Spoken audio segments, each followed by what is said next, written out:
7,000 jobs are currently occupied by foreign nationals in our universities. Just to contextualize exactly what's discussed in this live stream, listen to what Uncle is saying here. He's going to tell us exactly why a lot of foreigners are in South Africa and why all of them, or at least in his case, in his context, happen to be teachers who are in the STEM industries. Now, during the time of Dr. Aaron Motsoaledi, who is the current Minister for Health, he was then the former minister. He was the Minister for Home Affairs, the former Minister for Home Affairs. He decided to scrap out all the work visas. When it was time for renewal, he didn't want to renew it. I remember the time of COVID. This man did not want to renew the work visas for most teachers and most people who came in. They came in with critical skills work visas. They came in to teach subjects like maths. They came to teach physics, engineering subjects. Some of them were... Teaching is not a critical skill in South Africa, because Uncle here is implying that South Africans don't have STEM skills. STEM being science, technology, engineering, mathematics. Uncle is insinuating that South Africans don't have science, technology, engineering, mathematics skills. Uncle is lying. So I did a bit of more research to figure out if Uncle was lying or not when he said that South Africans don't possess STEM skills, or at least they have to be imported from other countries such as Zimbabwe and Nigeria. Now, according to this Google search that I did, which is referencing articles all over the internet using the power of AI, it says here that yes, teaching STEM at the university level is a heavily prioritized critical skill in South Africa. So yes, STEM subjects, science, technology, engineering, mathematics are critical skills when it comes to the education sector. You know what I'm saying? So not a lot of, you for instance, how many people do you know who possess a degree or a master's or an honors in STEM subjects? Me personally, you know what I'm saying? It's only in tech, and the ones that I do know in tech, they all employed. They all have jobs. Cool. So here's a fellow South African, and he just so happens to be a teacher there in in China. Okay, and Home Slice is saying that the government of South Africa failed to absorb teachers in its own country, and now they have to sort after work outside of the country. Let's hear his statement. I'm a South African. My highest qualification is a master's degree, so I already qualify to be a lecturer. I already qualify to be an academic development officer, like various positions in university spaces I actually qualify for. Another thing is I do have the experience of actually working in university space, and I know a lot of teachers who are actually working in China, who are working in South Korea, that we worked together in university space with the experience, but the system failed to actually absorb South Africans and actually employ us. Rather, it had to be all China, it had to be all South Korea to actually hire and employ us and give us the salaries we deserve. So yeah. Very unfortunate, very, very unfortunate. But we need to actually be careful when we have this conversation, because we need to figure out exactly what we're talking about. The general consensus in my comment section with that video that I posted of the Ghanaian man who was complaining about Aaron Motsoaledi for not issuing out permits fast enough to a point where now they have to be in the country illegally, justifying that nonsense.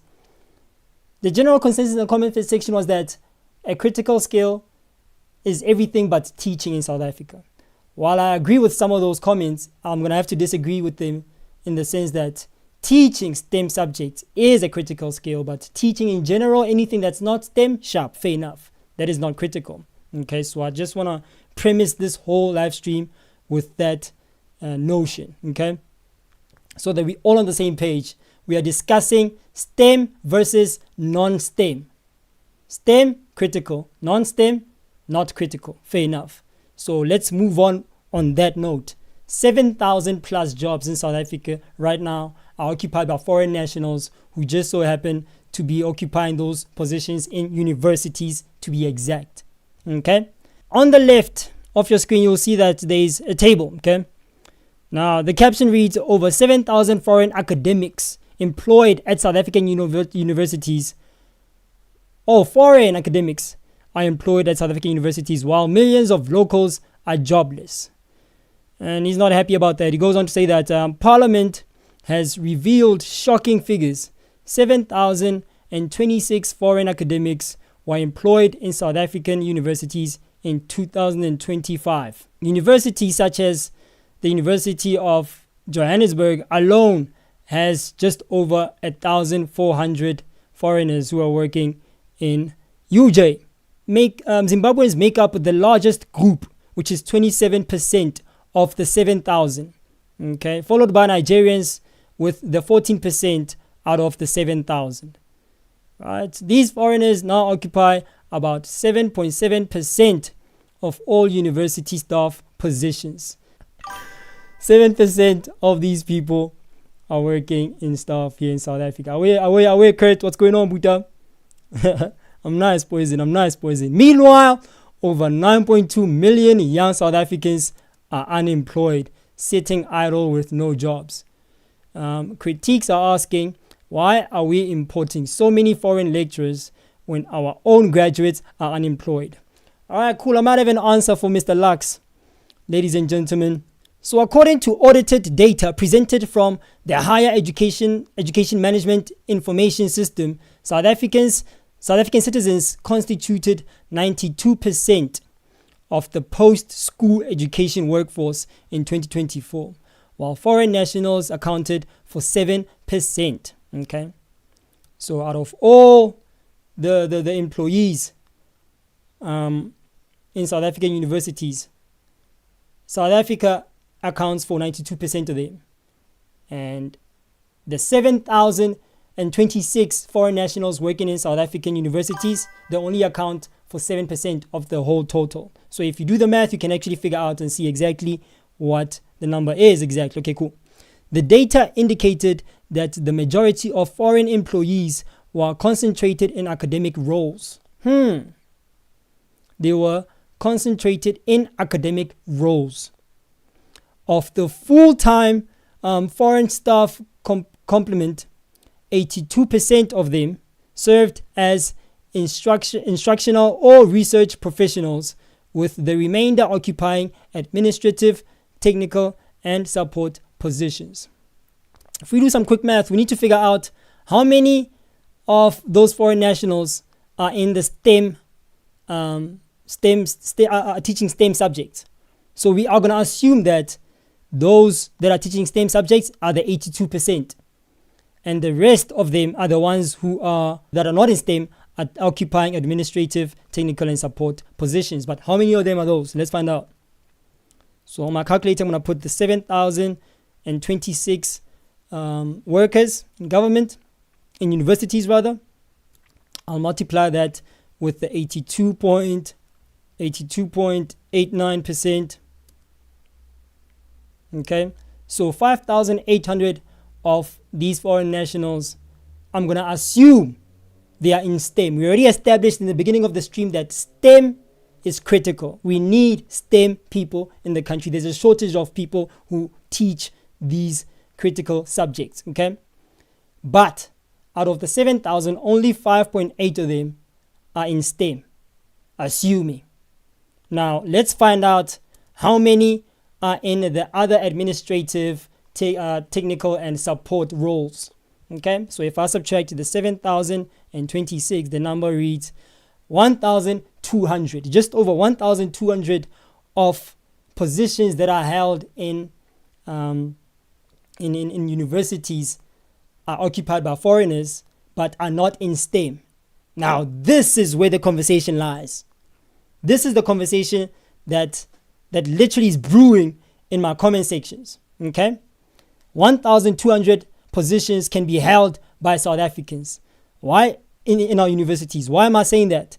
Because that 1,200 is supposed to be absorbed in the administrative, technical, and support positions.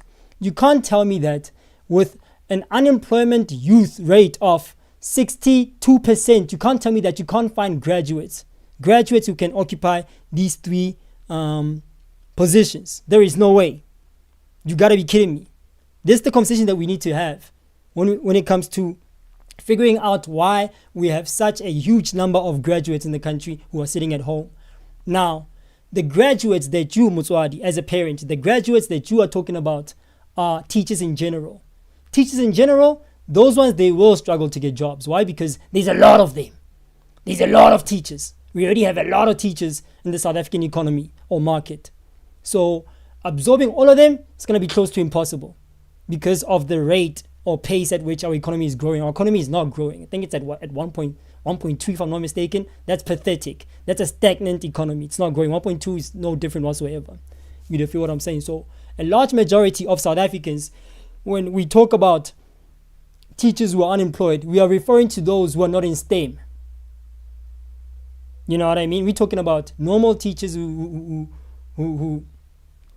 didn't study those critical subjects. You understand? And those who did study critical subjects, we're going to assume that those ones were able to get placements in our universities. And if that's not the case, then that's a problem.